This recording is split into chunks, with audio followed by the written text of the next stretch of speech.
देवी पूजक फूला हुआ इतिहास। बहुत समय पहले का इतिहास है।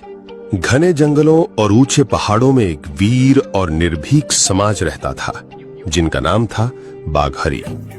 आज कई लोग इन्हें देवी पूजक या बाघरी कहकर बुलाते हैं, लेकिन हमारा असली नाम और इतिहास कुछ और ही है। बाघरी लोग ऐसे योद्धा थे जो जंगलों में रहते थे। हम अपने भोजन और जीवन के लिए शिकार करते थे। हमारे समाज का मुख्य काम था शिकार करना, और उसमें भी बाघ और शेर जैसे खतरनाक जानवरों का शिकार हमारी खासियत थी। ये कोई आसान काम नहीं था।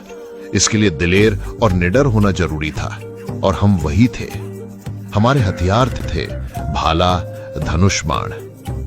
इन हथियारों के साथ ही हमारा सबसे बड़ा हथियार था हमारी आस्था। हम अपने इष्ट देवियों पर अटूट विश्वास रखते थे।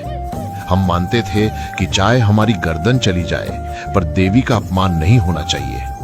यही आस्था हमें शक्ति और साहस देती थी। जंगलों में रहना, बाघ शेर जैसे हिंसक जानवरों से आमना सामना करना और उनका शिकार कर पाना, यह सब हमारे रोजमर्रा का हिस्सा था। लोग कहते थे, जो बाघ का मांस खाता है वो कैसा होगा। हम खतरनाक थे, लेकिन उस खतरनाकी में हमारा साहस, हमारी कला और हमारा इतिहास छिपा था, न कि कोई बुराई। एक बार की बात है, हमारे इलाके के आसपास के 2-3 गांवों में एक खतरनाक आदमखोर बाघ आ गया था। उसने कई लोगों को मार दिया था। गांव के लोग डरे सहमे थे। राजा ने अपनी सेना भेजी, लेकिन सेना लौट कर भी नहीं आई। राजा का मंत्री बोला, महाराज, इस बाघ को कोई नहीं मार सकता सिवाय जंगल में रहने वाले कबीले के। राजा ने कबीले के लोगों को बुलवाया और कहा, अगर तुम इस बाघ को मार दो तो तुम्हें इनाम मिलेगा। हमने बिना डरे एक ही दिन में उस खतरनाक बाघ को मार दिया।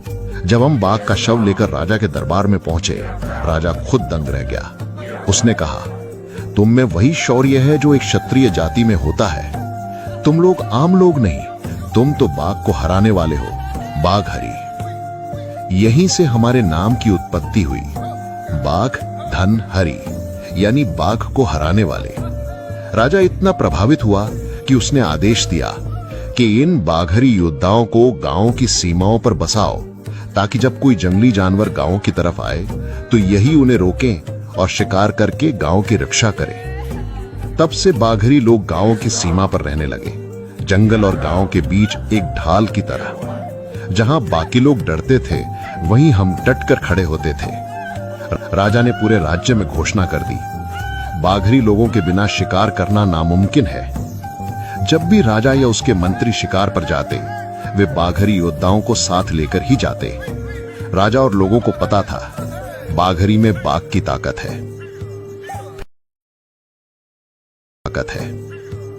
फिर समय बीता और अंग्रेज भारत आए। उन्होंने यहाँ की कई जातियों को डराकर, लालच देकर या चालाकी से झुका लिया, लेकिन बाघरी उनकी बातों में नहीं आए।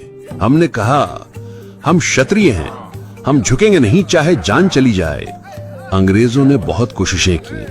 वे बार बार दबाव डालते रहे, डराया, धमकाया, पैसे और जमीन का लालच दिया, फिर धमकियां दी, फिर बंदूकें तानी, लेकिन बाघरी नहीं माने।